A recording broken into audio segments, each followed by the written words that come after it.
ሰላም ጤና ይስጥልኝ እንዴት ናችሁ? ለዚህ ቻናል አዲስ ከሆናችሁ ሰብስክራይብ በማድረግ ቤተሰብ እንድትሆኑ ጋብዛለሁ። ቪዲዮውን ላይክ በማድረግ ጀምሩት። እንዲሁም ቪዲዮውን አይታችሁ ስትጨርሱ የእናንተን ሀሳብ አስተያየት ኮሜንት ላይ ታስቀምጡልኛላችሁ። እንግዲህ ዛሬም እንደተለመደው በአዲስ ቪዲዮ መጥተናል ማለት ነው። ዛሬ እንግዲህ ለአብርሃም ትልቅ ዱብዳ የወረደበት ቀን ነው ማለት ነው።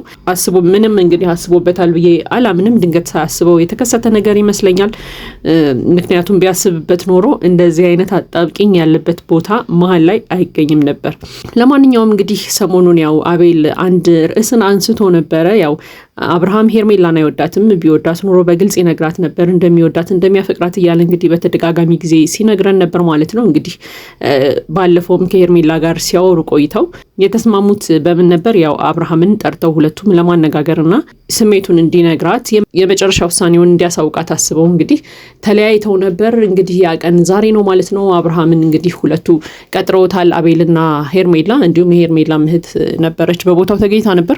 ለማንኛውም ግን እዚህ ቦታ ላይ እንግዲህ አብርሃም የተገኘው ለምን እንደሆነ አላወቀም። ብቻ ግን ሰሞኑን ያው ከሄርሜላ ጋር ትንሽ ተጠፋፍተው ነበረ። በዚህ ምክንያት አብርሃም ትንሽ የደበረው ይመስል ነበረ። ምክንያቱም እንዴት ስለኔ ስሜት ከአቤል ጋር ታወራለች ምናምን እያለ ሲያወራ እንግዲህ ሰምተናል ማለት ነው። እንግዲህ አንዳንድ ጊዜ በጣም የሚያዝናና ነገርም አለው። ምክንያቱም ያው አብርሃም አጣብቂኝ ውስጥ ገብቷል። ያው ምርጫ ላይ ደርሷል ማለት ነው። እንግዲህ ሴቶችን አቁሞ ምርጫ እንዲመርጥ እንግዲህ ዛሬ እየፈረዱበት ነው ማለት ነው። ለማንኛውም እንግዲህ አብርሃም በቦታው ተገኝቶ እንግዲህ ሄርሜላ እየጠየቀችው ነበረ። እውነት ለእኔ ስሜት ካለህ ዛሬ በግልጽ እንድትነግረኝ እንድታሳውቀኝ እፈልጋለሁ እያለች ደጋግማ ስትነግረው ነበር ማለት ነው። እንግዲህ አብርሃም ያው በግልጽ መናገር አልፈለግም።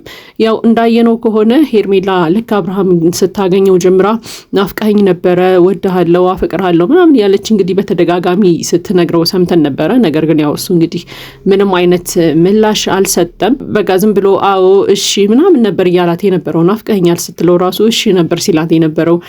ወድሃለሁ፣ አፈቅርሃለሁ ምናምን ስትለው ራሱ ምላሽ እየሰጣት አልነበረም እና ነገሮችን አልባብሶ ነበር ሲያልፍ የነበረው እና ሄርሜላ እንግዲህ ጠበቅ አድርጋ ዛሬ ይዘዋለች ማለት ነው። በቃ ለሰዎችን በኮንፊደንስ እንድናገር ይወደኛል፣ አዎ አብርሃም የኔ ነው ብዬ እንዳወራ በቃ ቁርጥ ያለ ውሳኔ አሳውቀኝ፣ የውስጥህን ስሜትህን ንገረኝ፣ አትደብቀኝ ያለች እንግዲህ ደጋግማ ስትጠይቀው ነበር ማለት ነው። አብርሃምም እንግዲህ ዝም ብሎ አደባብሶ ብቻ እኔ ከማልፈልገው ሰው ጋር ለሰከንድ ልቆይ አልችልም፣ ለዛ ነው አብሬሽ ያለሁት ምናምን እያለ ነው እንጂ ሲነግራት የነበረው በቃ ወድሻለሁ፣ እኔም ለወደፊቱ አብረን እንድንሆን አስባለሁ ምናምን እያለ ሁላ ሲያወራት አልነበረም። እሷ ግን ያው ለወደፊት ብዙ ነገር አስባለሁ ካንተ ጋር ያንን ሁሉ እንዳሳካ ዛሬ መልስህን እጠብቃለሁ እያለች እንግዲህ ደጋግማ ስትጠይቀው ነበር ማለት ነው። እንግዲህ የአብርሃምን ፊት ሁላችንም አይተናል። ተጨንቆም ነበር እንግዲህ። ነገር ግን ይሄ የሚያስጨንቅ ነገርም አይደለም። በቃ ውስጡ ያለውን ስሜት መናገር ምንም የሚያስጨንቅ ነገር የለም። ነገር ግን ያው ሁሌ እንደምንለው አብርሃም እስከ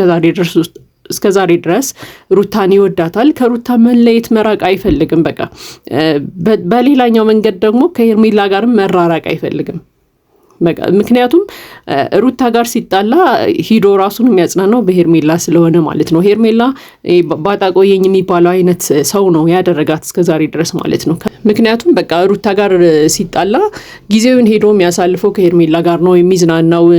ጭንቀቱን ምናምን እንዲረሳ ታደርገዋለች ይመስለኛል ሄርሜላ እና ለዛ ጉዳይ ሄርሜላን ይፈልጋታል። ነገር ግን ደግሞ ከሄርሜላ ጋር ወደፊትን አያስብም። አብሮ መኖር አብሮ ተጋብቶ ልጅ ወልዶ ምናምን መኖርን አያስብም። ምክንያቱም ሩታ አለች። በቃ ሩታ ሚስቱ ናት፣ የልጁ እናት ናት፣ ትዳሩ ናት ሩታ።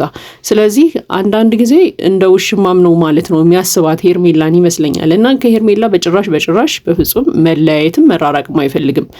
ነገር ግን ደግሞ በተቃራኒውም ከሩታ ጋር ይፋታ እንጂ በቃ ሩታ ጋር ፍቅር ስላለው ከሩታ ጋር ደግሞ መለያየትንም አይፈልግም። ስለዚህ አብርሃም ምንድነው እያደረገ ያለው? ሁለቱንም ሴቶች ይፈልጋቸዋል። በቃ ዛሬ ያየነው ስሜቱን ይሄንን ነው።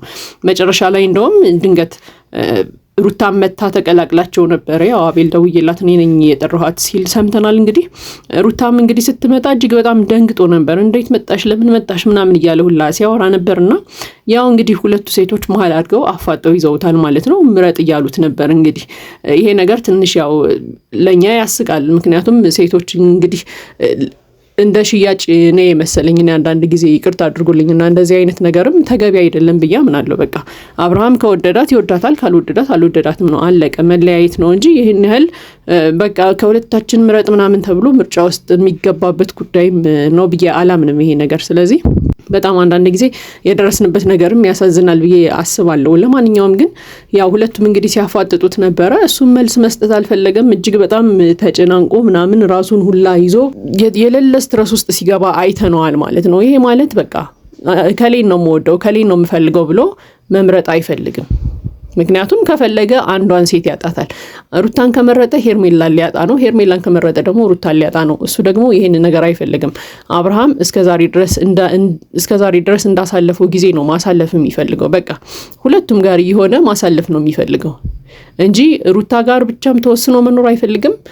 ሩታን ደግሞ ፈቶ ከሄርሜላ ጋር ብቻ መቆየት አይፈልግም። የእሱ ሀሳብ እንደስከዛሬው አይነት ላይፍን መኖር ነው። እስከ መቼ ድረስ እንደሆነ አይታወቅም።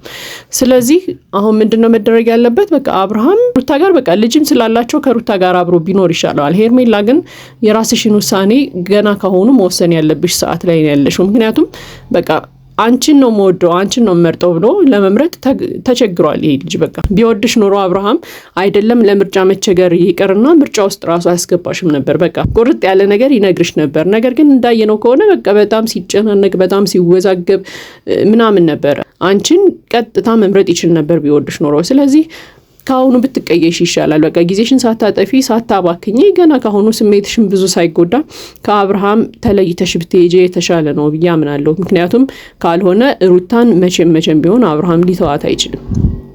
አብርሃም ትቷት ሩታን አንቺን ቢያገባሽ እንኳን ሩታ ከህይወቱ ወጣ የምትወጣ ሴት አይደለችም። ምክንያቱም በመካከላቸው ልጅ አለ። ሩታ ራሱ እኮ እየነገረችሽ ነበር አይደል? አልገባሽም ይሆናል እንጂ በቀጥታ እየነገረችሽ ነበር። አብርሃምን ትወደኛለህ አትወደኝም ንገረኝ ምናምን ስትዩ አብርሃም ሲጨናነቅ አይታ ሩታ ራሱ በጣም እያስጨነቅሽው ነው ይሄ እኮ ራሱ መልስ ነው እንዴት አይገባሽም እያለች ስትነግርሽ ነበረ። በቃ ቀጥታ ነው የመለሰልሽ። እሱ በአፏ ይናገር እንጂ በስሜቱ ነግሮሻል። በቃ ቀጥታ ነው የነገረሽ አንቺን እንደማይመርጥሽ። ስለዚህ አንዳንድ ጊዜ መገንዘብ መቻል አለብሽ። ሩታ እንደውም በቃ አየሽ እኔና አብርሃም ተለያይተን እንኳን እስከዛሬ ድረስ አብረነን እያለችውላ ስታወራሽ ነበር አይደለ? ስለዚህ አንዳንድ ጊዜ ያው ሩታ ጋር ባትግባቡ እንኳን ግን ሩታ ቀጥታ ነበር ስትነግርሽ የነበረው። በቃ የአብርሃምን ስሜት የአብርሃምን መልስ በቀጥታ እየነገረችሽ ነበር። ስለዚህ የአብርሃምን መልስ ከዚህ ውጭ አትጠብቂ። በቃ ቀጥታ አንቺን ነው የምፈልገው ወይ ደግሞ ቀጥታ ሩታን ነው የምፈልገው ምናምን ብሎ መምረጥ አይጠበቅበትም። ሩታን እንደሚፈልጋት መለየት እንደማይችል አይተናል። በቃ ያንን ሁሉ በደል በድላው እንኳን እስከዛሬ ድረስ ከጎኗ ነው ያለው። ስለዚህ አንቺ ደግሞ ግዴታ ቀጥታ አንቺን ነው ማገባው አንቺን ነው ማፈቅረው ምናምን የሚለን መልስ ባትጠብቂ መልካም ነው። ምክንያቱም ምርጫ ውስጥ አትገቢም ነበረ።